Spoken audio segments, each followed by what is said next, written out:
प्रेरक प्रसंग 3। माँ दुर्गा का वाहन शेर क्यों है? एक धार्मिक पौराणिक कथा अनुसार माँ पार्वती ने भगवान शिव को पाने के लिए कठोर तपस्या की थी। हजारों वर्षों तक चली इस कठोर तपस्या के फलस्वरूप माँ पार्वती ने शिवजी को तो पा लिया, पर तप के प्रभाव से वह खुद सांवली पड़ गई। विनोद में एक दिन शिवजी ने माँ पार्वती को काली कह दिया।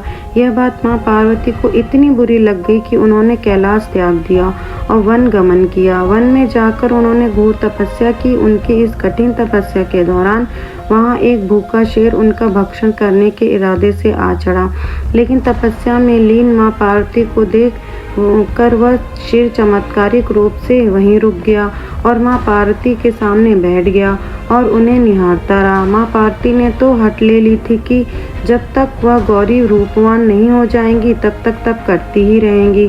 शेर भी भूखा प्यासा उनके सामने बरसों तक बैठा रहा। अंत में शिवजी प्रकट हुए और माँ पार्वती को गौरी होने का वरदान देकर अंतर्ध्यान हो गए।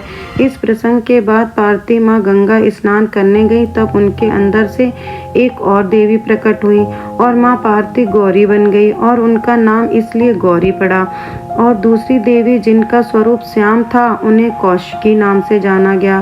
स्नान संपन्न करने के उपरांत जब माँ पार्वती गौरी वापस लौट रही थीं, तब उन्होंने देखा कि वहाँ एक शेर बैठा है जो उनकी ओर बड़े ध्यान से देखा जा रहा है। शेर एक मांसाहारी पशु होने के बावजूद उसने माँ पर हमला नहीं किया था।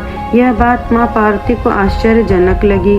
फिर उन्हें अपनी दिव्य शक्ति से यह भास हुआ कि वह शेर तो तपस्या के दौरान भी उनके साथ वहीं पर बैठा था और तब माँ पार्वती ने शेर को आशीष देकर अपना वाहन बना लिया।